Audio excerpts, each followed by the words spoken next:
Добро утро! Подготвяме се за дневен круиз. Тръгваме в 10, към 6 се връщаме. Да. И сме на много хубаво място. Корабчето е прекрасно, удобно е. Спираме на 10-я плаж в Европа, признат по красота, Порто Кацифи. Ще спираме на Итака, ще спираме на Кефалония. Очаквате коментари и репортажи от мястото на събитието. Точно така.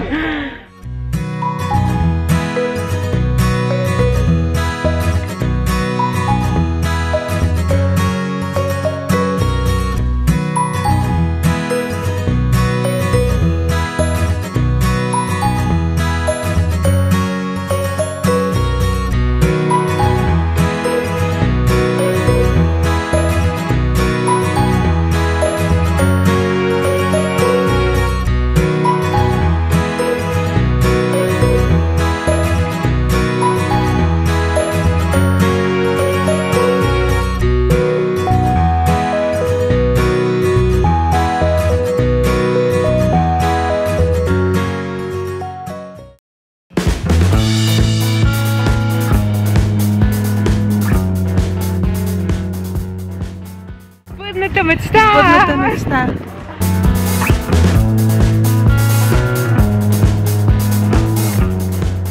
Гледките, които се откриват, не се описват. Не може да се опишат с думи наистина. Аз сега разбирам.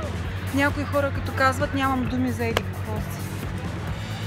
Сетивата просто схващат, наслаждават се и дори се страхуват да не би да има нещо, което да пропускат. Точно. След малко отиваме на плажа, защото всъщност имаме 1 час тук общо. И отиваме на плажа. Това е първата... още 40 минути. Да, ще трябва да слизаме.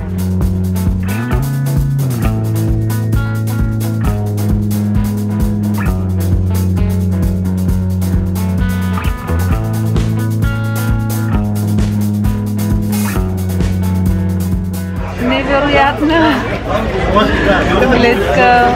Много сме щастливи, че наистина сме точно тук, точно сега. С пожелание за края на юли отново да починем. Да.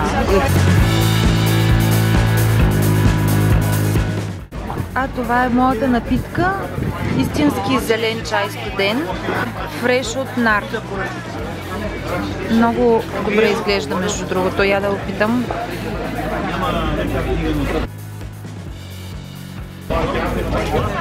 Вкусно е.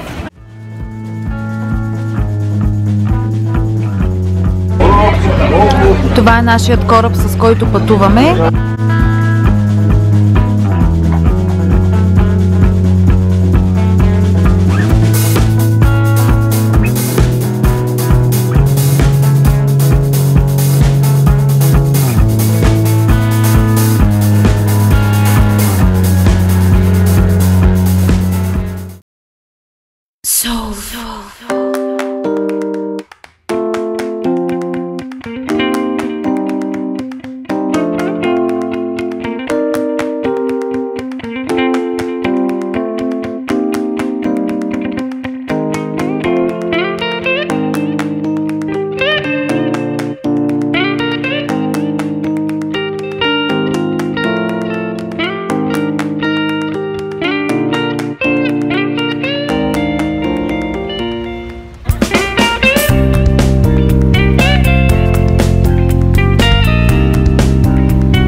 Този ден наистина се заслужава. Сме много доволни и вдъхновени и благодарни и пълни с картини, нали? Сега предстоят още вълнуващи дни.